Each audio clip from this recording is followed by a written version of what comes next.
कैसे हो? कल का लेक्चर देख लिया होगा, कहीं कोई प्रॉब्लम? चलो आज हम लोग वेक्टर का चैप्टर शुरू करते हैं। ये चैप्टर जो है वेरी इम्पॉर्टेंट है। इसको हम लोग फिजिक्स का पैर हाथ बोलते हैं। यदि ये कमज़ोर रह गया तो फिजिक्स में हैंडीकैप्ड हो जाओगे, क्योंकि इसका एप्लीकेशन मोर और लेस पूरे फिजिक्स में है, चाहे सवाल बनाने में हो या आपका जो है थ्योरी समझने में हो। इसी लेके इस चैप्टर को ध्यान से ज़रूर पढ़ो। इस चैप्टर पर यदि कमांड नहीं हुआ तो फिजिक्स में हमेशा दिक्कत होगा। आइए हम लोग वेक्टर के डेफिनेशन पर चलते हैं। ये हमारा these are those physical quantities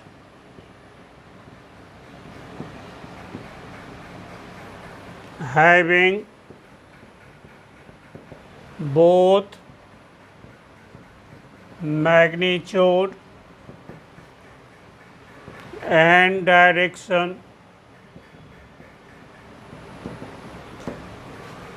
and they follow vector addition rule, या इसी को कहते हैं लॉज ऑफ पैरेललोग्राम।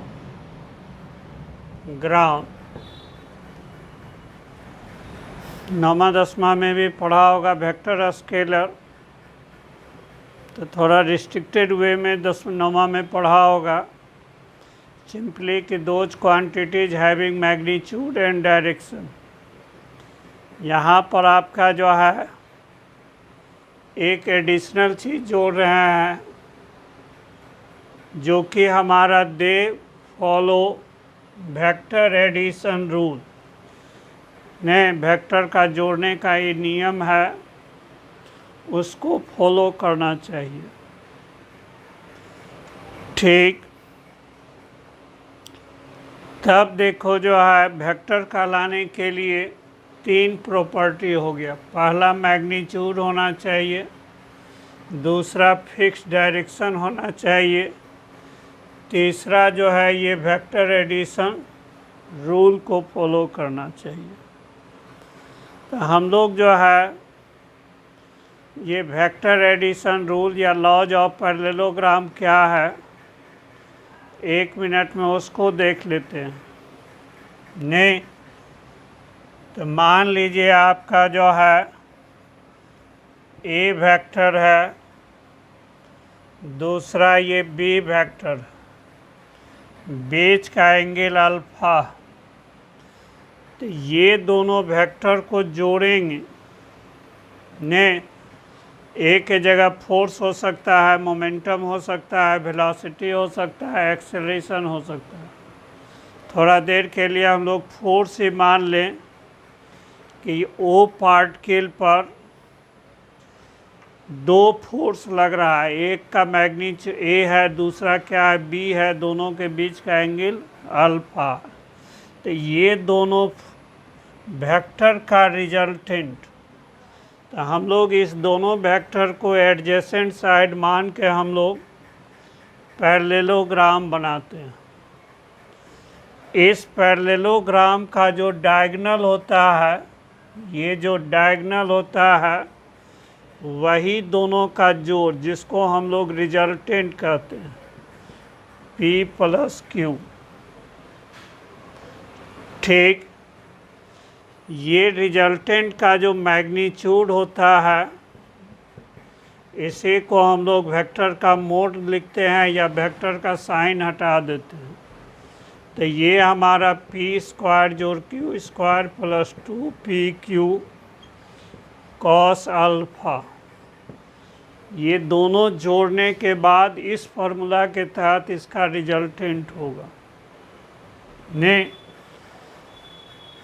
जाहिर है इस रिजल्टेंट का जो है वैल्यू किस पर डिपेंड करता है, कॉस अल्फ़ा पर।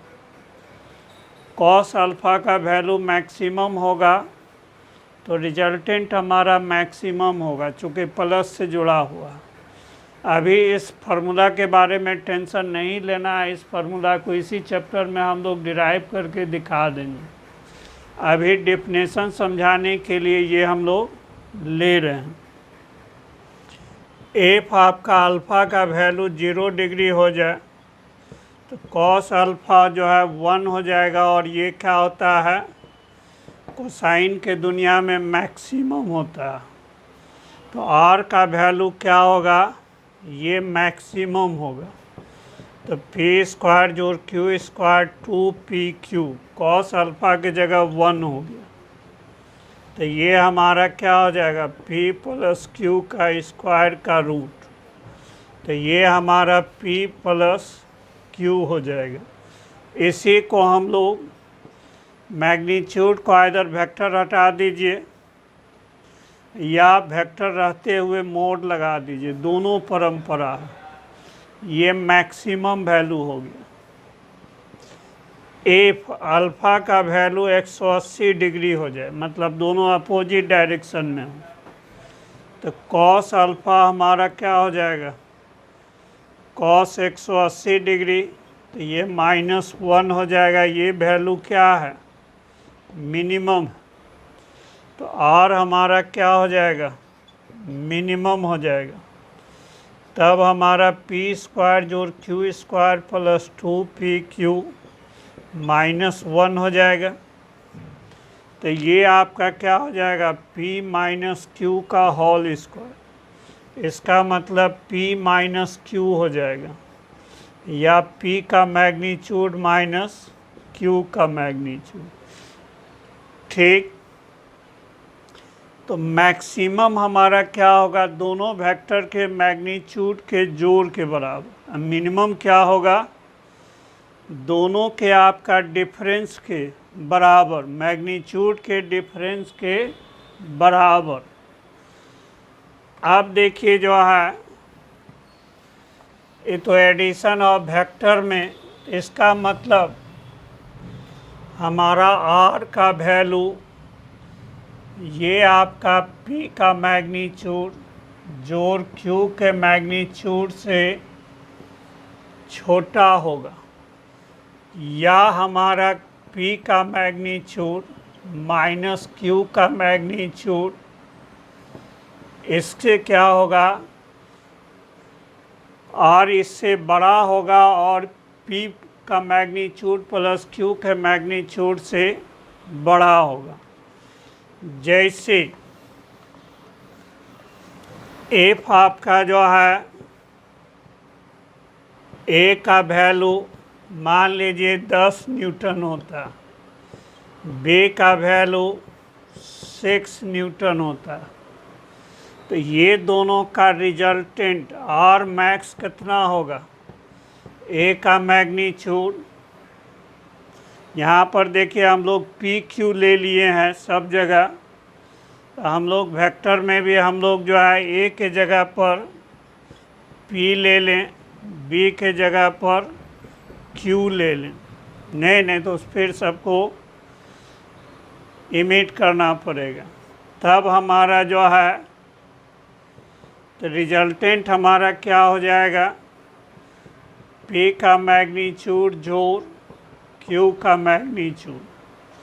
तो ये हमारा कितना हो जाएगा, 10 जोड़ 6 16 न्यूटन हो जाएगा। आर मिनिमम क्या हो जाएगा, पी का मैग्नीट्यूड माइनस क्यू का मैग्नीट्यूड, तो 10 माइनस 6 क्या हो जाएगा, ये 4 न्यूटन। तो दो वेक्टर का जोड़ मैक्सिमम, यदि एक 10 न्यूटन है, 6 न्यूटन है, तो 16 होगा, कभी 17 नहीं हो सकता, और 4 से कभी कम नहीं होगा, बीच में कोई भी वैल्यू हो सकता है। जबकि हमारा जो है addition of two scalar quantity, addition of two scalar quantity, तो ये हमारा S ए जोड़ बी, मान लीजिए ए हमारा कोई स्केलर क्वांटिटी है, जैसे ये आपका जो है मान लीजिए एस हमारा सम हो गया स्केलर का, लेट आपका ए का वैल्यू मान लीजिए 10 जूल हो जाए, बी का वैल्यू मान लीजिए 6 जूल हो जाए। ये किसका है? इकाई एनर्जी का। एनर्जी क्या है? स्केलर है। तो ये हमारा जो है सम जो होगा हमेशा अलजेब्रिक सम 10 जोड़ 6 16 जूल, ये क्या होगा? ऑलवेज होगा। नहीं, जैसे 10 रुपया जोड़ 6 रुपया, रुपया स्केलर है तो हमेशा क्या होगा? 16 जूल होगा। लेकिन कोई पूछे 10 न्यूटन और जो है 6 न्यूटन एक पार्टिकल पर लग रहा है तो टोटल फोर्स कितना हो सकता है रिजल्टेंट? तो मैक्सिमम 16 होगा, मिनिमम कितना होगा? दोनों का डिफरेंस 4 के बराबर। अब आ जाइए, कुछ स्केलर क्वांटिटी है जिसका मैग्नीट्यूड एंड डायरेक्शन दोनों हैं, लेकिन ये वेक्टर एडिशन रूल को फॉलो नहीं करता। मान लीजिए हमारा जो है एक इलेक्ट्रिक करंट,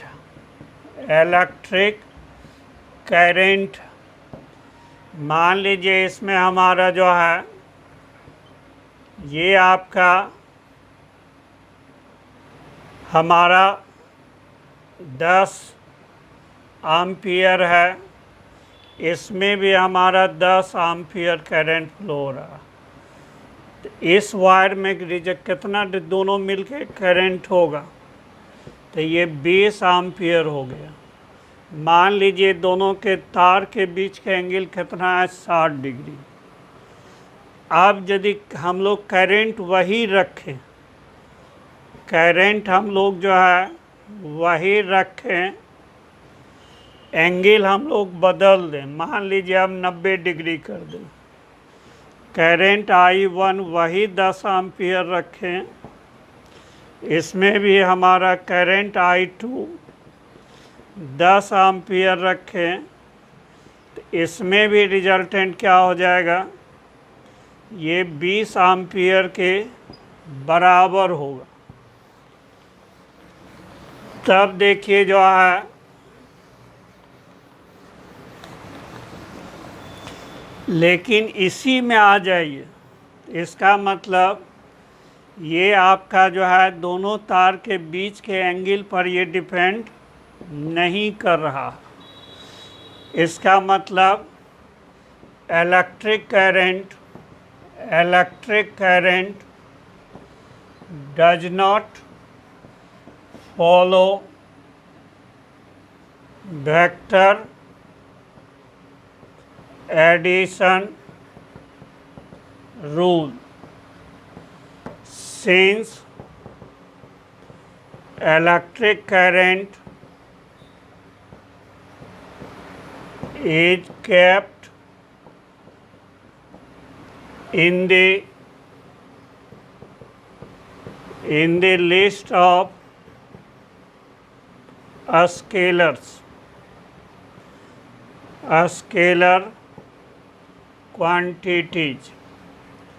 ये आपका जो है ये हमारा जो है स्केलर क्वांटिटी के लिस्ट में रखा गया है। आप देखो इसी में हम लोग जो है यदि ये वेक्टर होता, मान लीजिए ये हमारा 10 न्यूटन होता, ये भी हमारा 10 एम्पियर के जगह पर इस पार्टिकल O पर 10 न्यूटन इधर से फोर्स लगता। अब हम लोग इलेक्ट्रिक करंट के जगह पर हम लोग क्या ले रहे हैं? फोर्स। फोर्स क्या है? वेक्टर क्वांटिटी है। तो अब हमारा रिजल्टेंट फोर्स जो होगा वो 20 नहीं होगा, नहीं, अब कितना होगा, पी स्क्वायर जोड़ क्यू स्क्वायर जोड़ 2PQ, तो 2 गुना 10 गुना 10 cos 60 डिग्री। तब ये हमारा क्या हो जाएगा, cos 60 डिग्री। इसका रूट कौन फॉर्मूला लगाया, अभी जो लिखे थे, पी स्क्वायर जोड़ Q square 2PQ cos alpha. तो इसको आप जोड़िए तो 10√3 न्यूटन जोड़ सकते हो ना। तो ये 2 गुना 10 का स्क्वायर प्लस 2 गुना 10 का स्क्वायर गुना आधा, तो ये हमारा क्या हो जाएगा, 3 गुना 10 का स्क्वायर, तो 10√3 न्यूटन हो गया। अब यदि 90 डिग्री पर यदि यही हम लोग जो है करंट के जगह पर ये आपका फोर्स ले लें, ने पी हम लोग जो है वही 10 एम्पियर के जगह 10 न्यूटन ले लें, इस पर हम लोग वो पर कितना ले लें, 10 न्यूटन ले लें, एंगल बदल लें, तो अब रिजल्टेंट हमारा कितना हो जाएगा, 90 डिग्री पर 10 का स्क्वायर जोड़ 10 का स्क्वायर 2 गुना 10 गुना 10 cos 90 डिग्री।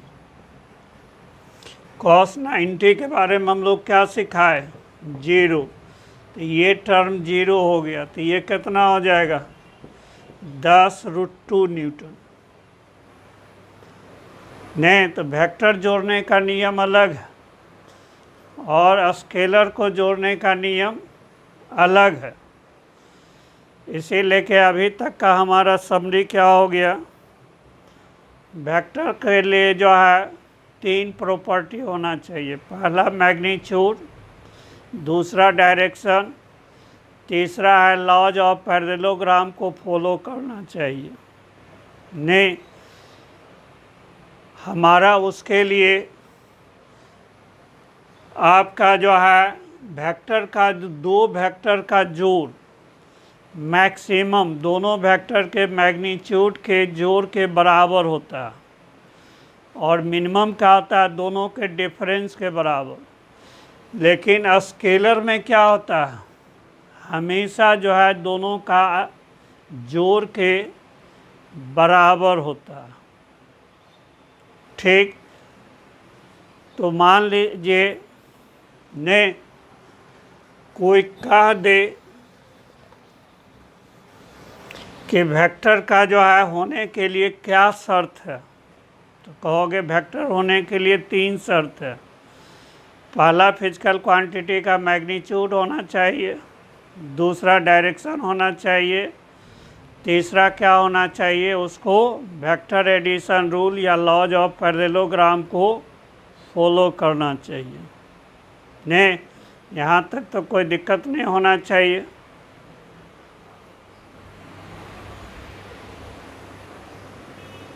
एग्जाम्पल पढ़ना होगा, example of vector, examples of vectors quantity, कौन कौन वेक्टर है ने जो इम्पोर्टेंट है उसका नाम लिखते हैं। हमारा जो है पहला है डिस्प्लेसमेंट, जो कि हम लोग शुरू में हम लोग चर्चा कर चुके हैं लास्ट पीरियड में। दूसरा है वेलोसिटी, तीसरा है एक्सेलरेशन, चौथा है मोमेंटम, पांचवा है इम्पल्स, छठा है आपका एंगुलर वेलोसिटी, सातवां है एंगुलर एक्सेलरेशन, 8वां है टॉर्क, टॉर्क। 9वां है कॉपुल। 10वां है ग्रेविटेशनल इंटेंसिटी। ठीक, मोटा मोटी 10वां आपका जो है मैकेनिक्स में ये सब वेक्टर क्वांटिटी है। ने अब आ जाइए, एक है इलेक्ट्रिक, 11वां है इलेक्ट्रिक इंटेंसिटी। 12वां है इलेक्ट्रिक डाइपोल मोमेंट। 13वां है इलेक्ट्रिक डिस्प्लेसमेंट। 14वां है आपका मैग्नेटिक फील्ड, मैग्नेटिक फील्ड। 15वां है मैग्नेटिक डाइपोल मोमेंट। 16 है इंटेंसिटी ऑफ मैग्नेटाइजेशन। 17वां है आपका ऑक्सिलरी मैग्नेटिक इंटेंसिटी। ये हमारा जो है इम्पोर्टेंट आपका जो है वेक्टर क्वांटिटी है। एनसीईआरटी का पहला दूसरा क्वेश्चन इसी से है। इसमें से कौन वेक्टर क्वांटिटी है, 3 गो स्केलर दे दिया, उसमें से चौथा एक वेक्टर दिया। ये तो हमारा एग्जाम्पल हो गया वेक्टर क्वांटिटी का। अब आइए representation of vector, representation of vector. Vector को कैसे हम लोग रिप्रेजेंट करते हैं? Representation of A vector, vector को हम लोग कैसे रिप्रेजेंट करते हैं? नहीं, तो ये आपका जो है it is represented by a straight line, a straight line। ये हमारा represented by a straight line ने विथ आपका जो है एरो।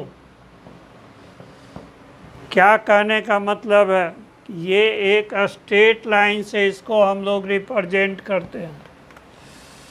इसको हम लोग जो है एक स्ट्रेट लाइन से रिप्रेजेंट करते हैं विथ एरो। तो स्ट्रेट लाइन का जो लेंथ है ये मैग्नीट्यूड को रिप्रेजेंट करता है, और एरो हमारा जो है ये किसको रिप्रेजेंट करता है? डायरेक्शन को।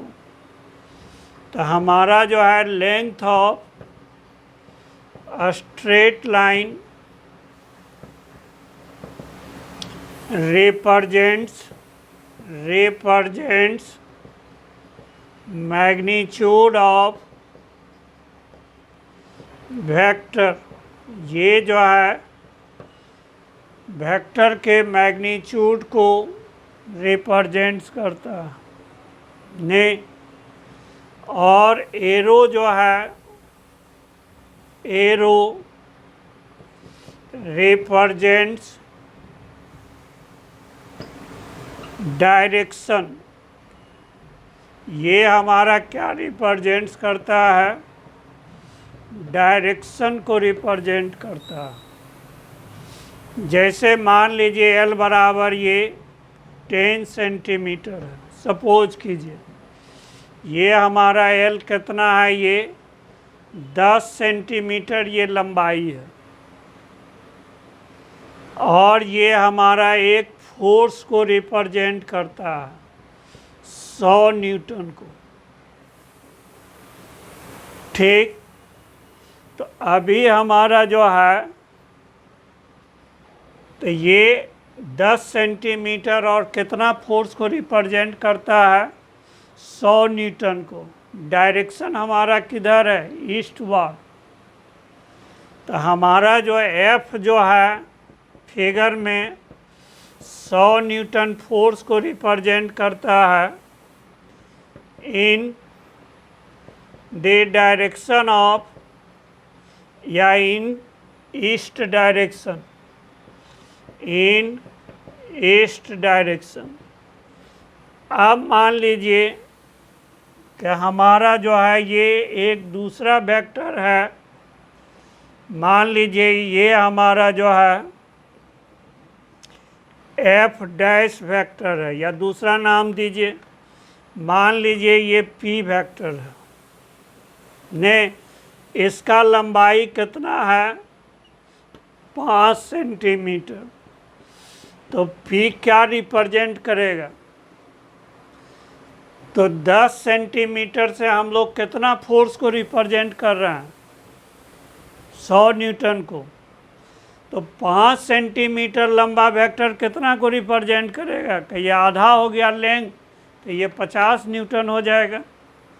तो हमारा जो है ये पी वेक्टर जो है मैग्नीट्यूड कितना शो करेगा, 50 न्यूटन। डायरेक्शन क्या शो करेगा, ये सर पहले वाले डायरेक्शन से उल्ट इसका दूसरा है, अलग है। तो ऊपर के तरफ हम लोग क्या कल बताए थे, एवरेज वेलोसिटी एवरेज स्पीड में नॉर्थ। तो ये हमारा इसको हम लोग क्या बोलेंगे, नॉर्थ वर्ड, या इन दी नॉर्थ डायरेक्शन। फिर देखिए जो है, तो ये तो रिप्रेजेंटेशन हो गया कि हम लोग जो है एक स्ट्रेट लाइन से रिप्रेजेंट करते हैं ने, ठीक, और विथ एरो। स्ट्रेट लाइन हमारा का लेंथ जो है वो किसको रिप्रेजेंट करता है, मैग्नीट्यूड को। ये किसको रिप्रेजेंट, एरो किसको रिप्रेजेंट करता है, डायरेक्शन में, डायरेक्शन को। ठीक, ये तो हो गया हमारा रिप्रेजेंटेशन ऑफ वेक्टर। वेक्टर को जनरली हम लोग स्मॉल लेटर या कैपिटल लेटर से रिप्रेजेंट करते हैं। अब वो डिपेंड करता है कि किसको, जैसे फोर्स को हम लोग लिए तो जनरली एफ से डिनोट करते हैं, नहीं डिस्प्लेसमेंट लेंगे तो एस से, इंटेंसिटी लेंगे तो आई से, तो हम लोग आगे बढ़ेंगे तो चलेंगे। स्मॉल लेटर या कैपिटल लेटर, और उसके ऊपर क्या रहता है, एक एरो। तो ये इसका मतलब एफ हमारा क्या है, वेक्टर है। अब आइए हम लोग एंगल बिटवीन टू वेक्टर्स ने, दो वेक्टर के बीच का एंगल हम लोग कैसे लेंगे। तो ये आपका जो है, तो यहाँ से एंगल बिटवीन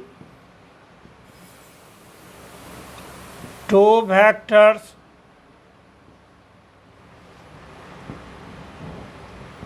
आर टेकन आपका हेड टू हेड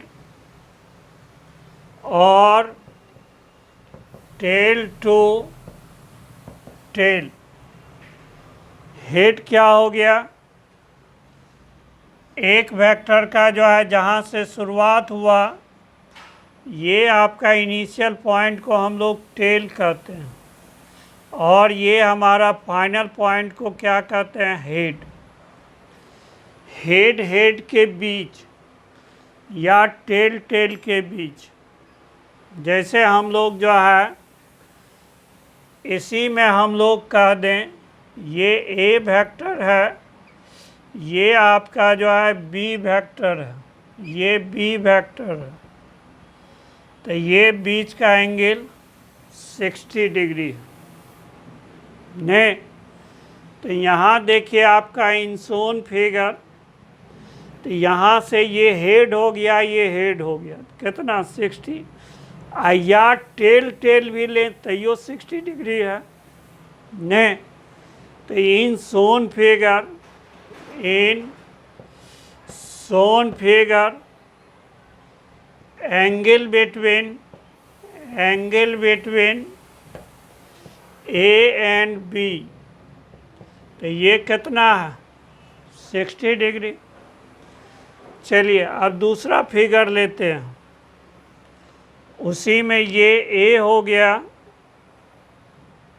ये हमारा जो है बी वेक्टर हो गया, ये बी वेक्टर हो गया, ये हमारा ए वेक्टर हो गया, ये एंगल 60 डिग्री है।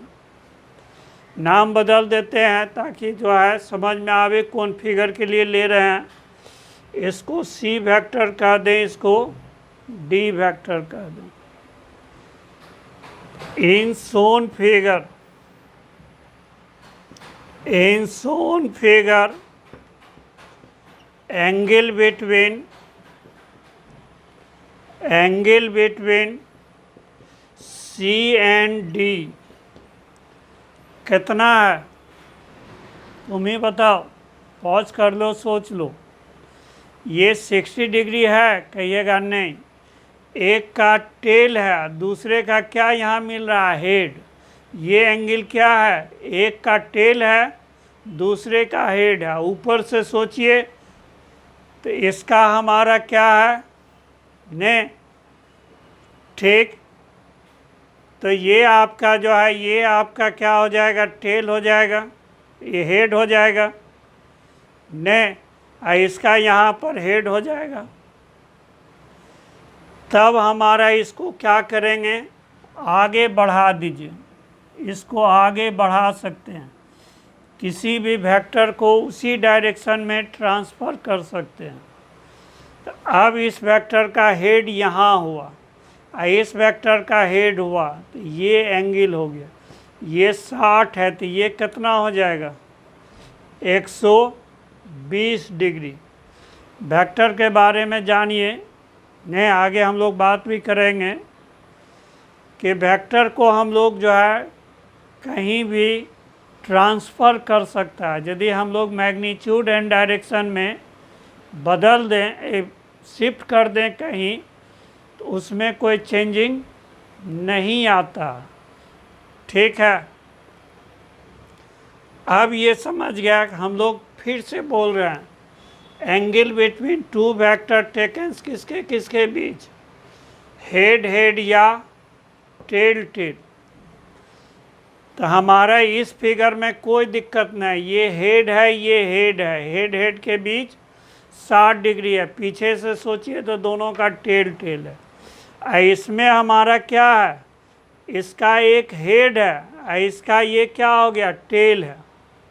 ने तो हम लोग क्या करेंगे? इसको आगे बढ़ा देंगे, तो ये डी वेक्टर को हम लोग आगे बढ़ा देंगे। तब देखिए ये हेड हेड है, तो कितना एंगल है? 120 डिग्री। चलिए एक प्रॉब्लम और एक लेते हैं कैलकुलेशन। हम लोग जो है एक इक्विलैटरल ट्रायंगल लेते हैं। ये इक्विलैटरल ट्रायंगल है 60 degree 60 degree 60 degree. A B C, B C हमारा ए वेक्टर को रिप्रेजेंट कर रहा है, ये बी वेक्टर को रिप्रेजेंट कर रहा है, ये सी वेक्टर को रिप्रेजेंट कर रहा है। ठीक है, तब हम लोग को बताना है, तब आपको बताना है, ठीक, पहला आपको बताना है एंगल बिटवीन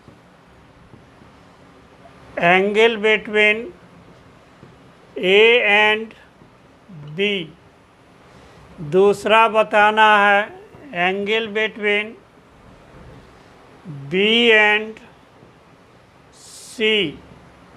तीसरा बताना है एंगल बिटवीन आपका सी एंड ए। सी और ए के बीच एंगल बताना है। चलो पहले तुम ही सोच लो, ने पॉज कर लो मोबाइल को, उसके बाद जब सोच लेना तब फिर प्ले मोड में डालना। तो आप देखो, इसको हम लोग डील कर रहे हैं ए और बी। ए वेक्टर का ये क्या हो गया, हेड हो गया। अब बी वेक्टर का ये क्या हो गया, शुरुआत वाला टेल। तो ये 60 डिग्री सही है, नहीं है। तो ए वेक्टर को हम लोग क्या करेंगे, आगे बढ़ा देंगे। ए वेक्टर को हम लोग आगे बढ़ा दीजिए उसी डायरेक्शन में, तो हमारा डायरेक्शन नहीं बदलेगा। तो ये एंगल हमारा कितना हो जाएगा, यही हेड और हेड हो गया, तो 120 डिग्री। तो ये हमारा कितना, 120 डिग्री। उसी तरह से देखो बी वेक्टर और सी वेक्टर। बी वेक्टर का यहाँ एक हेड मिल रहा है और सी वेक्टर का क्या मिल रहा है, टेल। तो ये 60 डिग्री क्या हेड और टेल के बीच है। हमको क्या लेना है, हेड हेड या टेल टेल। तो अब इसमें हम लोग बी वेक्टर को क्या करेंगे, सीधा बढ़ा देंगे। बी वेक्टर को हम लोग क्या करेंगे, ये आपका सीधा बढ़ा देंगे। तो ये हमारा बी वेक्टर हो गया और ये सी वेक्टर हो गया। अब सी का हेड और बी का हेड, अब ये एंगल हो जाएगा। तो ये एंगल ये 60 है, तो ये कितना हो जाएगा, 120 डिग्री। इसका मतलब इसमें भी हमारा कितना एंगल है, 120 डिग्री है। फिर देखिए सी और ए, सी का हमारा हेड है, ए का क्या है, टेल है। तो इसमें भी हम लोग हेड हेड लेने के लिए सी वेक्टर को क्या करेंगे, सी वेक्टर को हम लोग आगे बढ़ा देंगे। सी वेक्टर को हम लोग आगे बढ़ा देंगे, तब सी और ए के बीच का एंगल कितना हो जाएगा, ये 60 है, तो ये कितना हो जाएगा, 120 डिग्री। तो ये भी हमारा क्या हो गया, 120 डिग्री। बोलो कोई कष्ट है, नहीं। ये सब का ज़रूरत हम लोग को वेक्टर में हमेशा पढ़ते रहेगा। एक सवाल और लेते हैं हम लोग, ने एक सवाल और लेते हैं। ये हमारा जो है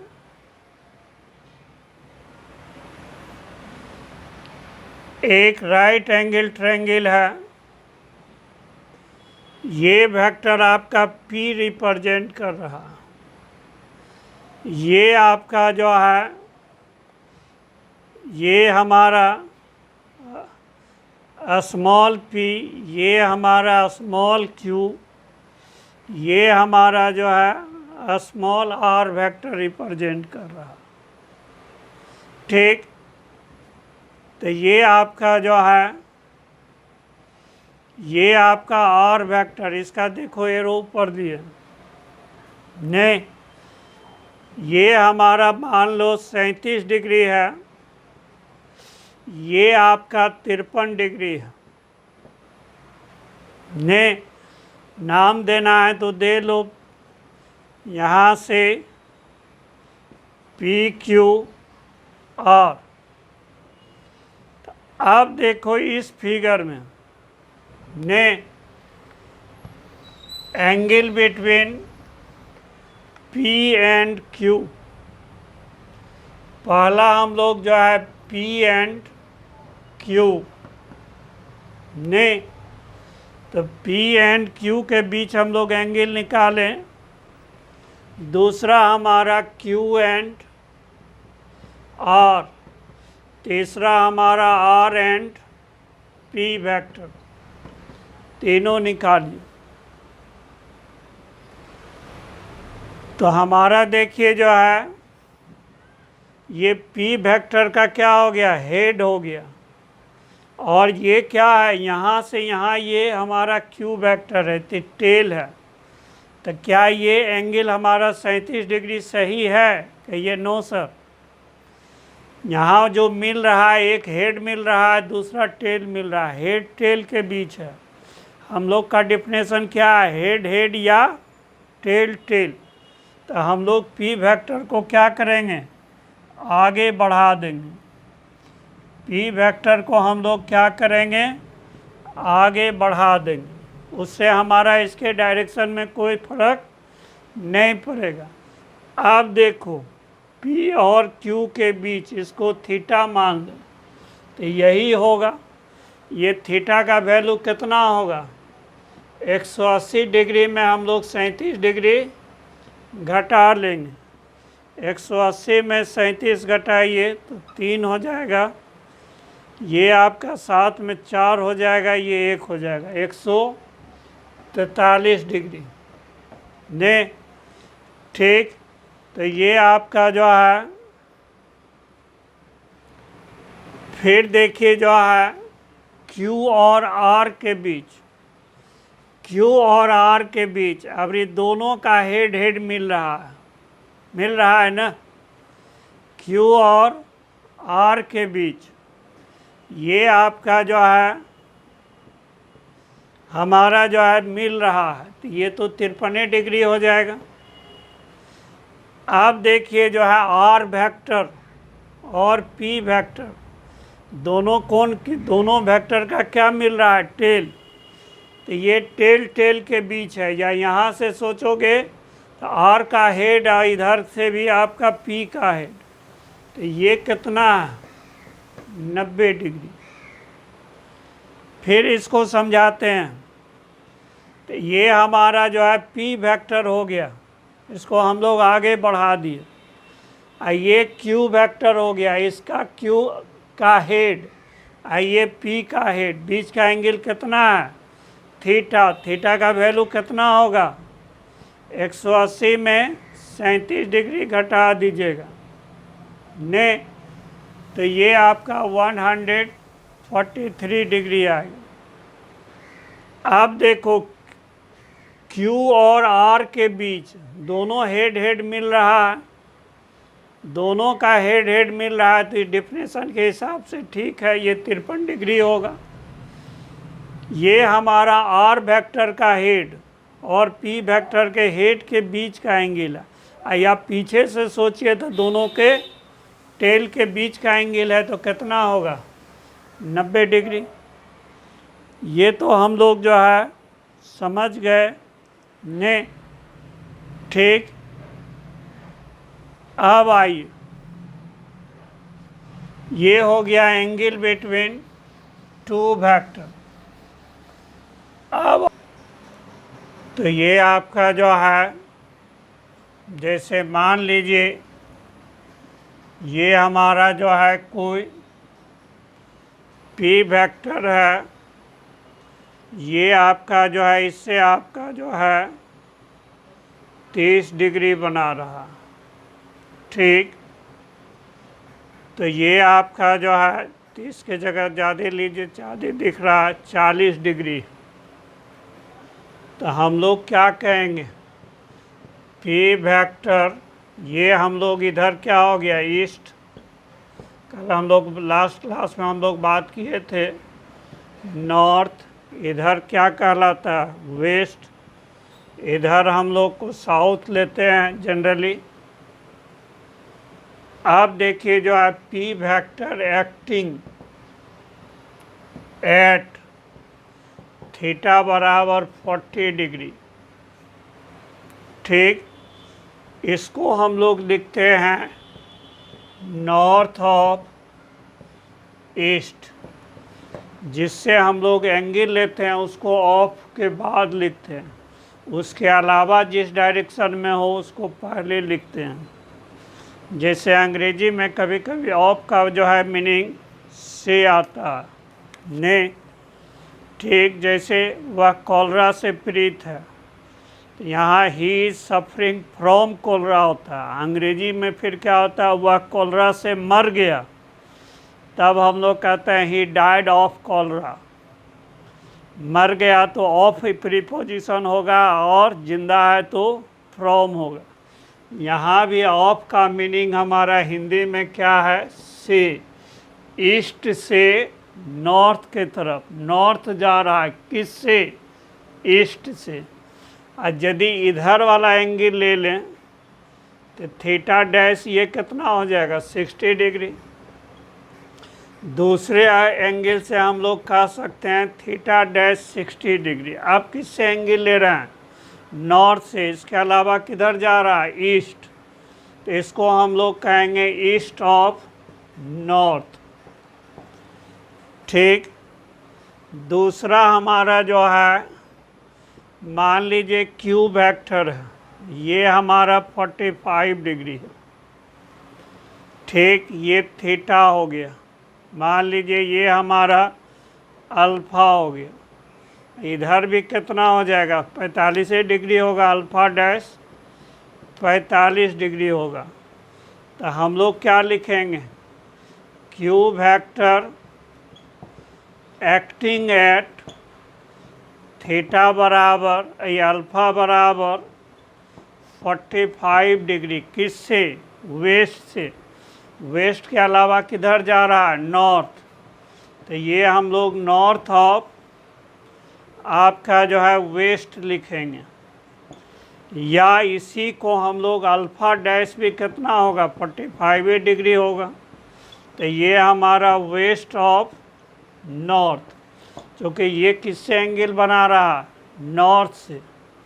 तो 45 डिग्री हो तो वेस्ट से लें चाहे नॉर्थ से लें, दोनों केस में एंगल सेम होता है। इसीलिए हम लोग जो है इसको फॉर आपका जो है 45 डिग्री के लिए ने, तो सिर्फ हम लोग क्या जो है नॉर्थ वेस्ट भी लिखते हैं। एंगल लिखने की ज़रूरत नहीं है, खाली नॉर्थ वेस्ट कह देंगे तो इसका मतलब अंडरस्टूड है कि 45 डिग्री है। यदि कोई कह दे particle is moving north west, इसका मतलब एंगल अंडरस्टूड है कि वो 45 डिग्री है। ने यदि एंगल नहीं दिया हुआ रहे और इस तरह का भाषा का प्रयोग हो तो समझ लीजिए कि आपका दिया हुआ। एक तीसरा आइए, मान लीजिए आपका एक हमारा जो है ये आर वेक्टर है। ठीक, सपोज दैट ये 35 डिग्री है। ठीक, ये हमारा इसको बीटा एंगल मान लें, तो हम लोग क्या लिखेंगे, R vector acting at beta बराबर 35 डिग्री, किससे ये है, साउथ से। साउथ के अलावा किधर जा रहा, वेस्ट। तो इसको हम लोग कहेंगे वेस्ट ऑफ साउथ कहेंगे।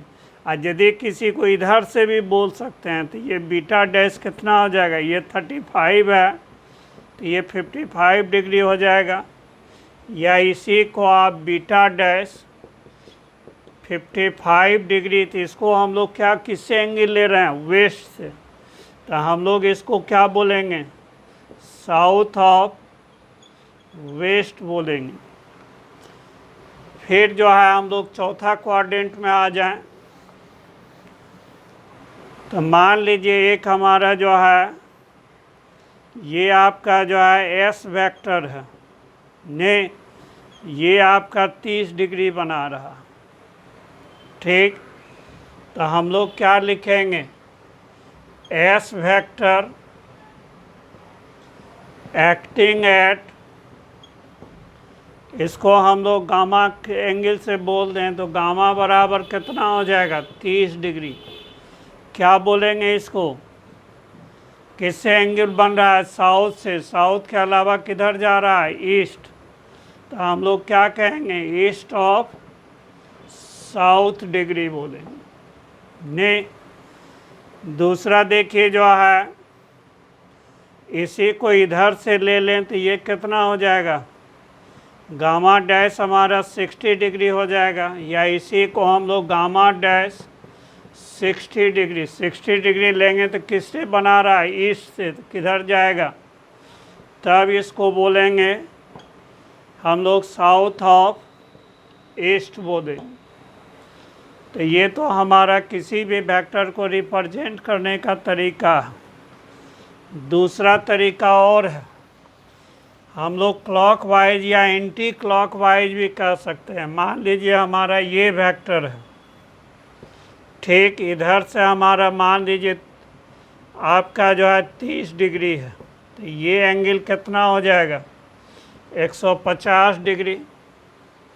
तो हम लोग जो है मैथमेटिक्स में पढ़ाए हैं कि positive angle are taken up कर एंटी क्लॉकवाइज। मान लीजिए हमारा ए वेक्टर है, तो इसको हम लोग क्या लिख सकते हैं, ए वेक्टर एक्टिंग एट आपका थीटा बराबर 150 डिग्री विथ एक्स एक्सिस, या हम लोग कहेंगे विथ ईस्ट। ने एक्स एक्सिस से हमारा कितना बना रहा है 150 डिग्री। इसी एक्स एक्सिस को हम लोग क्या बोल रहे थे, ईस्ट को। आप यहाँ से भी डायरेक्शन नॉर्थ से भी बता सकते हैं। तो ये एंगल कितना हो जाएगा 60 डिग्री। मान लीजिए ये बीटा हो गया, तो इसी को हम लोग डायरेक्शन में बीटा बराबर 60 डिग्री विथ आपका क्या होगा वाई एक्सिस। ये आपका जो है, या इसे को हम लोग क्या कहेंगे नॉर्थ। आप इधर से भी देखिए, एक डायरेक्शन बताने के लिए डिफरेंट तरीका ने, उसमें से कोई एक फॉलो करना, लेकिन आपको जानना सब तरीका ने, ठीक। तो ये आपका जो है कन्वेंशनल मेथड में आप इसको कह सकते हैं कि ये वेक्टर इज एक्टिंग आपका 30 डिग्री, तो ये क्या हो जाएगा नॉर्थ ऑफ वेस्ट हो जाएगा। इधर से भी आपका मान लीजिए ये गामा हो गया, गामा हमारा क्या हो गया 30 डिग्री। इसको क्या बोलेंगे, हमारा जो है नॉर्थ ऑफ वेस्ट, ठीक। या इसी गामा को हम लोग जो है 30 degree clockwise with negative x axis, ये हमारा लेंगे तो क्या हो जाएगा क्लॉकवाइज। नहीं, ऐसे भी लिख सकते हैं, एक तो आप लिख ही सकते हैं 30 डिग्री नॉर्थ ऑफ, ये सब तरीका है। इसमें से जो आप चूज कर लीजिए, आपको क्या चूज करना है, आपको तो ऑब्जेक्टिव टेस्ट देना है, तो उसके हाँ में हाँ मिलाना है कि कौन आंसर के साथ आपका जो है मैच कर रहा है। नहीं, जानना आपको सब है, लेकिन लिखना क्या है, जो चॉइस में दिया हुआ है, जिस वे में चॉइस में दिया हुआ है उसी में आपको लिखना है। चलो, इसी के साथ आज जो है 1 घंटा के आसपास हो रहा है, पहला वेक्टर का है, इसी लेके हम लोग ज़्यादा माथापच्ची नहीं करेंगे, ज़्यादा आपका माथा नहीं दुखाएंगे। इसी के साथ हम लोग को अगले लेक्चर में फिर मिलते हैं। Thank you.